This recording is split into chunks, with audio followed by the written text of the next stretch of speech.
σας και πάλι, καλώς ήρθατε για μία ακόμη φορά στο κανάλι μου και στην κουζίνα μου. Σας είχα αποσχεθεί στο προηγούμενο βίντεο ότι δεν θα σας ευχηθώ καλά Χριστούγεννα, γιατί θα τα ξαναπούμε, και αυτό το βίντεο σήμερα είναι η εκπλήρωση της υπόσχεσής μου.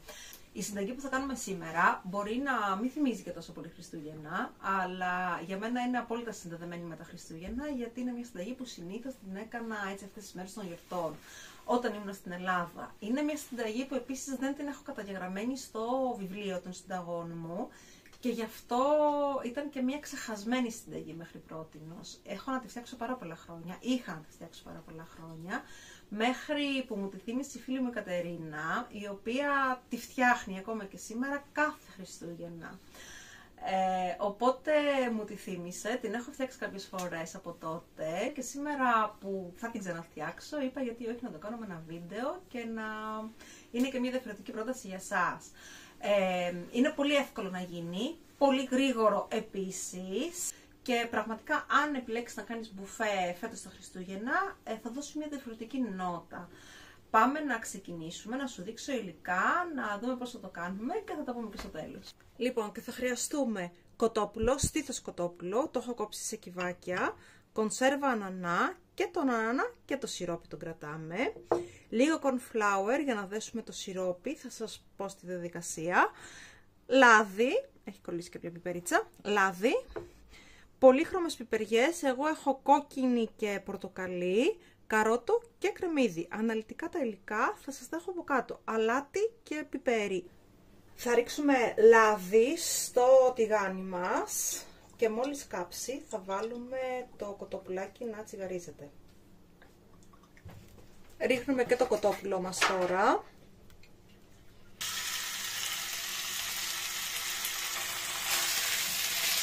Θα τσιγαρίσουμε το κοτόπουλο, παιδιά, μέχρι να πάρει καλά και από τις δύο μεριές. Και μετά θα ρίξουμε τα υπόλοιπα μας υλικά. Θα βάλουμε και τα λαχανικά μας να τσιγαρίζονται μαζί με το κοτόπουλο. Ήρθε η ώρα να ρίξουμε και τον ανανά, παιδιά. Είναι μόνο ανανάς, χωρίς το σιρόπι του. Το σιρόπι θα το ρίξουμε λίγο αργότερα. Θα ρίξουμε λίγο νεράκι.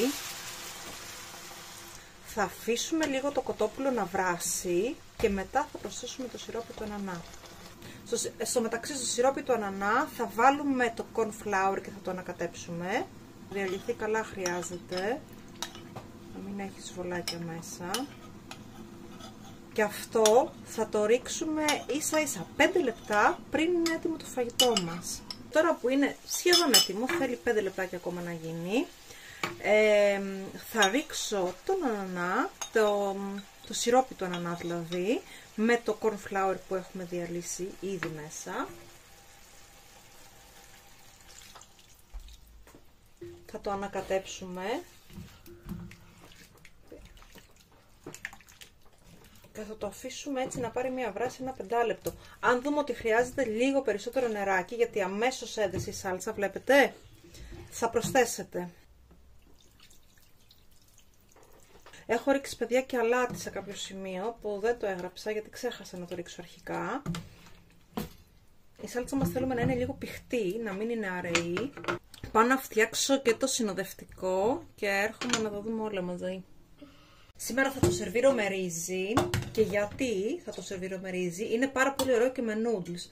Αλλά επειδή το ετοιμάζουμε για τα Χριστούγεννα και επειδή το πιο πιθανό είναι το ρύζι να ταιριάζει με τα περισσότερα πιάτα του μπουφέ που θα μπορούσαμε να ετοιμάσουμε, γι' αυτό θα το σερβίρω με ρύζι, για να γλιτώσουμε τη διαδικασία πολλών μαγειρεμάτων, μιας που Χριστούγεννα είναι και θα έχουμε κάμποσα από αυτά.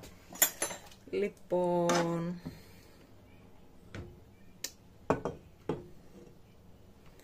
είναι εκπληκτικό, παιδιά, το πιάτο, είναι τέλειο, και επίσης το ρύζι το φτιάχνω με γάλα καρύδας που του δίνει ακόμα μία έτσι πιο διαφορετική νότα.